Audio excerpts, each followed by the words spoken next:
Hey, what's up, everybody? It is Patrick here, and yes, you saw this correctly. This is not one of my normal A Guy in His Bible videos. Instead, I'm going to try to start a new little fun project here. Now, as many of you know out there, I love movies. It's true. I'm a movie buff all the way from classic movies all the way up to modern movies. I love all kinds of movies. So I said, you know what might be fun is if I get suggestions for movies to watch, and then I will shoot a very quick review video of those that I watch. Now, I'm going to try to get to all that are suggested, but please only suggest one at a time so I don't get inundated with 20 movies you want me to watch at one time, and they can be as bad as you think they are. They can be outstanding Oscar winners. It doesn't matter. I love movies. I love watching all kinds of movies, and I think today's video is going to prove to you I literally will watch all kinds of movies, because today on the Patrick's Quick Movie Review, we're going to be looking at 2019 Cats. Now, this film, if you followed it online, you know it got maligned from the beginning. It was just torn apart as soon as the first trailer came out, and it didn't improve. There was rush, there was reshoots. They were sending second and third shoots to the theaters while it was still in the theater, trying to get some things corrected and cleaned up on it. And I gotta say, I think this is probably one of the most frustrating viewing experiences I've ever had with watching a movie. And I'm going to explain that a little bit more in detail as we go on in this review. But let's look at just how bad did this movie do with the public and with the critics. Well, it has a 2.7 out of 10 score on IMDb on the Internet Database, and it has a 20% score on Rotten Tomatoes. So both those sites are pretty much even. It hits about a 27% on IMDb, a 20% on Rotten Tomatoes. So you know when you see a score like that, when you see something that's under about 50% on one of those two sites, you're in for a pretty bad experience. The public really says, don't watch this movie, is really what those scores are saying. I'm going to tell you right now, I don't really agree with that. And like I said, we're going to get into some of the details here in just one moment. Now, you should know, not only am I a movie buff, but I am also a massive Broadway fan. Many of you know that. Many of you know that I love Broadway. But in the full disclosure category, Cats is probably my least favorite Broadway show I've ever seen live on stage. I did see it in New York City at the Winter Garden back in the early 90s, and I was never a fan of it. But I don't think that clouded my viewing experience in watching the movie. I truly don't, because even though I wasn't a huge fan of the show, there was some music I still really enjoyed out of it and still kind of have on some of my Broadway iTunes playlists. So I don't think it truly skewed or clouded my viewing experience of this. So how much of a Broadway fan am I? Well, next year, I got tickets to see 3 musicals already. We're going to see Chorus Line in 42nd Street down at Shenandoah, Summer Music Theater, and then I'm, of course, going to go see David over at Sight and Sound. So I am a massive Broadway and musical person. So this movie, being a movie fan and a Broadway fan, should have fit right into my wheelhouse of something I would have enjoyed. Now, let's talk about some of the good parts of the movie before I dive into the big number one major flaw, which just completely bogs the entire film down. So we'll start with the good parts. First off, the score and the choreography are absolutely outstanding in this. I truly think that I just loved how the score was. Now, for those of you who aren't familiar with musical terms, a score is different than a soundtrack. A score is the instrumental part to it. The soundtrack is the singing part to it. So the score part I thought was absolutely outstanding. Some of the background music, some of the prologues and the interludes were just dead on. They were very, very modernized, updated versions of those original scores from the 80s Broadway Cats. And the choreography is just dead on, I think, with one exception, which I'll get to here in a minute. Now, the choreography should be dead on because the quote-unquote, I guess you could call it, lead cat in the whole thing, the one that gets the most screen time, is actually played by a lady named Francesca Hayward. Now, you're probably not going to know that name because her main profession is a ballerina. She's actually the lead dancer at the Royal Ballet at Covent Garden in London. So she should know how to dance, and it definitely pays off watching this film. Watching her dance is very, very outstanding. The other thing that's really good with it is the soundtrack, the actual singing part to it. Like I said, there's very modernized, updated versions of those songs you know from the 80s musical. I say 80s because that's really when it came out and won the Tonys and stuff like that. It did carry all the way through the 90s and up to the 2000s, but 80s was really when most of these songs were written, and I think they did a great job of modernizing them in this movie. The other thing that I enjoyed that I know a lot of people don't like, a lot of people do not like Tom Hooper's directing style. If you don't know who he is, he's the same man who did Les Miserables back in, I believe it was 2012 was when that one came out. The movie with Russell Crowe and Hugh Jackman and Anne Hathaway. It's the same director. He does those very slow scoop in, tied up on faces, tied up on dancing type things. I don't mind that style. I think it's very unique in Hollywood, but there are some people who don't like it, and this movie got knocked for that style. It really didn't affect me one way or the other in watching the movie. I thought in parts it worked very well for some of the dance numbers. In other parts, it was just kind of there. Let's put it that way.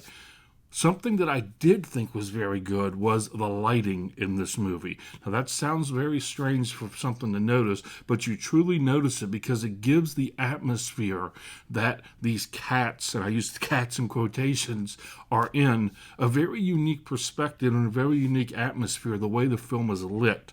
However, in talking about the direction and the lighting, there are some big inconsistencies in the perspective that the cats have. By that I mean there are times in the film where it looks like they are very tiny when it comes to a human thing. Like there's a dance number in a bedroom, I'll give you an example of, where the perspective is very much off as them sitting in a chair and laying on the bed and things like that. Whereas in some of the other numbers, the perspective, it's almost like it's their own little world, not a human world. That's a little distracting at times as you're watching the film. You're kind of bouncing around from this human perspective to the cat perspective, which can throw things off. Something else that is a bit of a problem, and I didn't mind it that much, but as I was watching it, I can certainly see somebody who's not into musicals having a big issue with this. Everything is sung. And by that I mean there is zero dialogue in this movie. And I say that almost sarcastically. If there's any dialogue, it might be one page of dialogue in the entire movie. Literally everything is sung from the very beginning opening number, which I think the opening number is very, very well done. Jellicle Catch, I think, is very well done. But everything is sung, and the problem with that is you don't get any exposition as to what's going on. You have to take it all through the songs. So if you're not able to follow along with the music and the songs, it's going to be hard to follow exactly what's happening in this movie and exactly who each individual character is in the film. That wasn't a problem for me because I'm used to watching Broadway musicals. I'm used to watching musicals, but it can be a problem for someone who's not used to watching because literally everything is sung in this movie. Now, some of the people that I think did a very good job in the film were, I'm not a fan of hers in any way. I really don't like her as an actress. I'm just going to throw that out there right now. But I thought Rebel Wilson was very good in this movie. And I thought Jason Derulo was very good in his part. A couple people who I thought were bad. James Corden is horrible in this. His character, his part, his musical number, everything about him is bad in this movie. I'm sorry. It just is.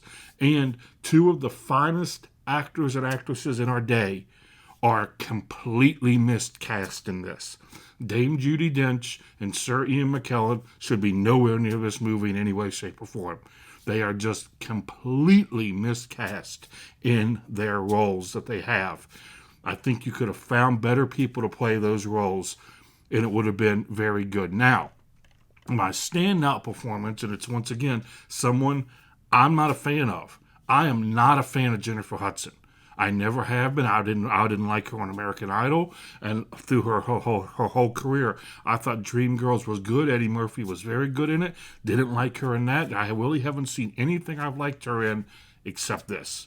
She's very, very good in this. Her voice is very controlled in the part that she plays, and it's kind of a small part that she plays, but her voice is incredibly controlled and tight, in particular when she sings Memories, which is, of course, the standout song from Cats, okay? So she's very good in it. Now, you're saying, well, I'm talking about the good, the good, the good. What's the bad? You know, I've mentioned I like the choreography, the singing, the score, the lighting. I don't mind the directing. You know, outside of Corden and Ian McKellar and Dame Beauty Gents, the cast is good. Taylor Swift is even good in the one number she does in this. What's the problem? The problem is the special effects. The special effects in this movie, look, I'm not a special effects guy anyway. I'm not a CGI guy. I don't like computer-generated graphics. I never have, and people who know me and follow me talk about movies before know that I'm not a fan of that. I've never seen more ridiculous special effects in my life than what's in this movie, and that's what makes the movie so frustrating, because this movie has a lot of potential. Now, I personally did not think you could make Cats into a movie. I didn't think the material was there to be able to make it into a movie. I just didn't think it would translate well to the screen. I will say I was wrong about that if they had somebody doing the effects right. Now, I said the same thing about Rent, the Christopher Columbus's Rent. I thought that was a very filmable Broadway play. I thought it really lent itself to the screen. I didn't particularly like how they transferred it to the screen, and I didn't particularly like the movie in that, even though I love some of the music in it. This is just the opposite. I didn't think they could make this into a movie. They did, but oh my goodness, the effects are just so horrendous that it bogs the entire movie down. That's what makes this movie so frustrating, is if they had just made the people to look like cats, this movie would have been very enjoyable to watch. However, when you see people dancing around that have fur on them, that have tails on them, and then all of a sudden, boom, there's a human face, it is just beyond able to being watched. There's where the central problem lies. The graphics in this, in the idea that these people have human faces, just it makes the movie almost unwatchable. That's why I said it's so frustrating. So what's my final verdict on this? I talked a lot about the good. I think if you're a musical person, you have to look past those special effects because they are that bad. But if you can look past them, I think you can find some good things in this film. I don't think it's as bad as everyone says it is. I think 20%, 2.7 out of 10, I think that's a little harsh because there's so much good in this movie. I put it at about a 4.5 out of 10. The reason is because it is so good. The performances are good. Outside of Corden, in particular Corden, he's just bad in this. Outside of that, I think everything is good to above average to excellent in some parts. The choreography is amazing in this thing. The special effects make the film that bad. The special effects bring it down below average. So 4.5 out of 10 for my review of Cats. It's highly enjoyable if you can look past those horrible special effects. The sets, the music, the dancing, make it a viewing experience that can be quite enjoyable if you can look past the special effects. You have a movie you want to hear about my opinion on? Drop it in the comments below, and I'll be more than happy to take a look at it if it's available on one of the streaming services I belong to. This has been Patrick. Be sure to check out my other main video podcasting site, A Guy and His Bible, where we talk about God's Word in an applicable way to your life. Till next time, everybody, I'll see you at the movies. Have a great day.